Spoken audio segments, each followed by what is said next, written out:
Aprendo en casa.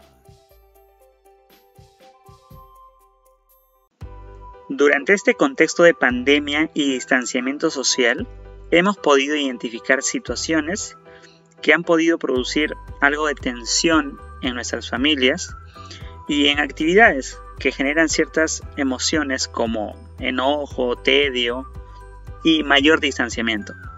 Por ello es importante reflexionar en torno a qué acuerdos podemos plantear para contribuir con ejemplos concretos en una mejor regulación de emociones.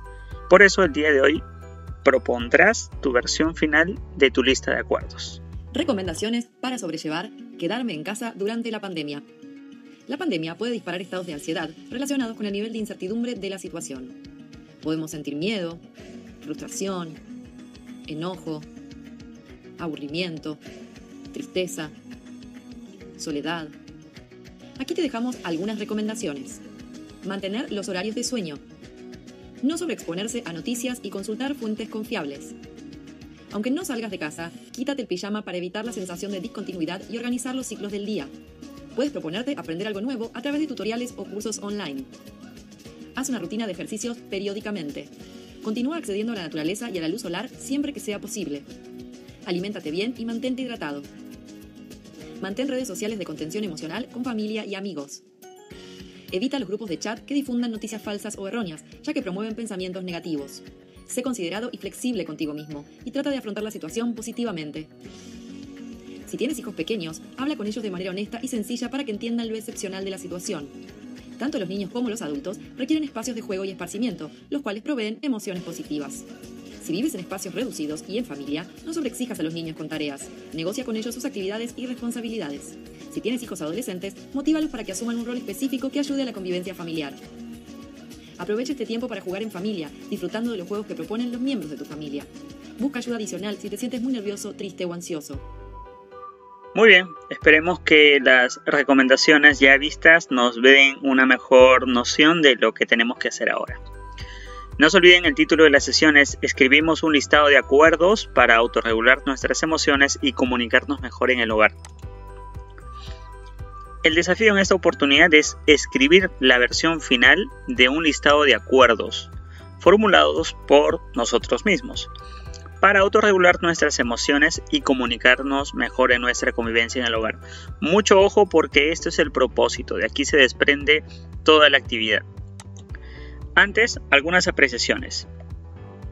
Les mencionaba el día de ayer que en el texto que lleva como título Aislamiento Social, que tenía una lista de recomendaciones, habíamos estudiado esto la semana pasada, íbamos a obtener la estructura para poder hacer nuestro listado de acuerdos. ¿A qué me refiero con estructura? Cuando planteemos nuestros 5 acuerdos, no se trata de mencionarlos en forma numérica, ¿no? Acuerdo 1, saber escuchar. Acuerdo 2, mantener orden en casa. Acuerdo 3, resolver los conflictos. No, sino que cada uno de estos acuerdos son parte solo de un elemento de la estructura. Nuestra presentación final debe considerar estos 3 elementos. Introducción, que se explique el propósito del documento, es decir, de los acuerdos, y nos da una idea de la necesidad de conocer estos acuerdos para poder acompañar a los y las adolescentes. Recién en el cuerpo vamos a precisar los acuerdos, pero estos deben estar acompañados de descripciones y algunos ejemplos prácticos que puedan servir para mejorar la convivencia en el hogar. Y finalmente debe tener un cierre, es decir, señala un consejo para poder aprovechar este momento que vivimos como una oportunidad para poder contribuir en el desarrollo de las y los adolescentes y asumir conductas más responsables. Voy a incidir en el propósito, escribir un listado de acuerdos para autorregular nuestras emociones y comunicarnos mejor. Veamos un ejemplo. En el texto Aislamiento Social, en las primeras páginas había una introducción. Luego se planteaban las recomendaciones, en ese caso eran 13. Nosotros solamente vamos a plantear 5 acuerdos y cada uno de ellos debe explicarse y a su vez señalar algún tipo de ejemplificación. Al final de los 5 acuerdos teníamos el cierre. ¿Ok? Esa es la estructura que debemos seguir para el planteamiento de nuestros acuerdos. Con esa idea ya clara, podemos textualizar, podemos escribir la versión final de nuestra lista de acuerdos. No se olviden, introducción, cuerpo y cierre.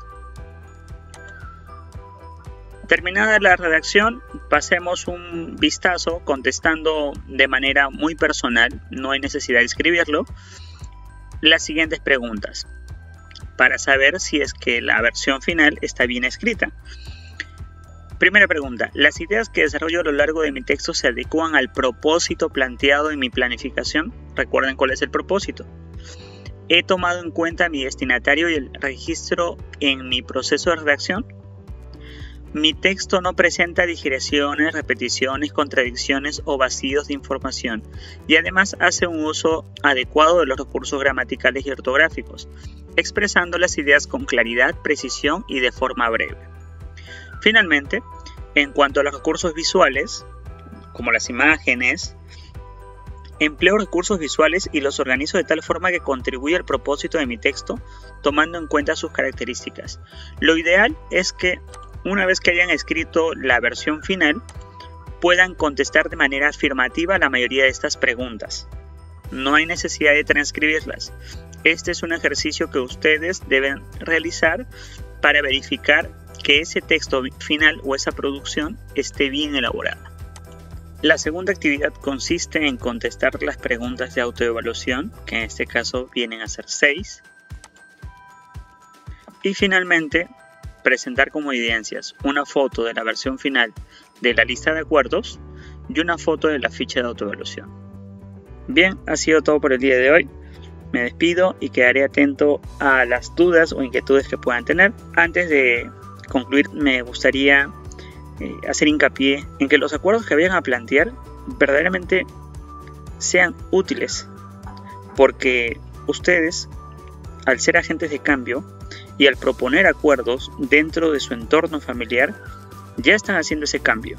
A estas alturas del contexto y las circunstancias tan adversas que vivimos, es necesario replantear la manera como convivimos con nuestras familias. Y el hecho de que ustedes se tomen ese trabajo muy en serio, creo que habla muy bien de ustedes. Gracias y quedo atento a sus consultas.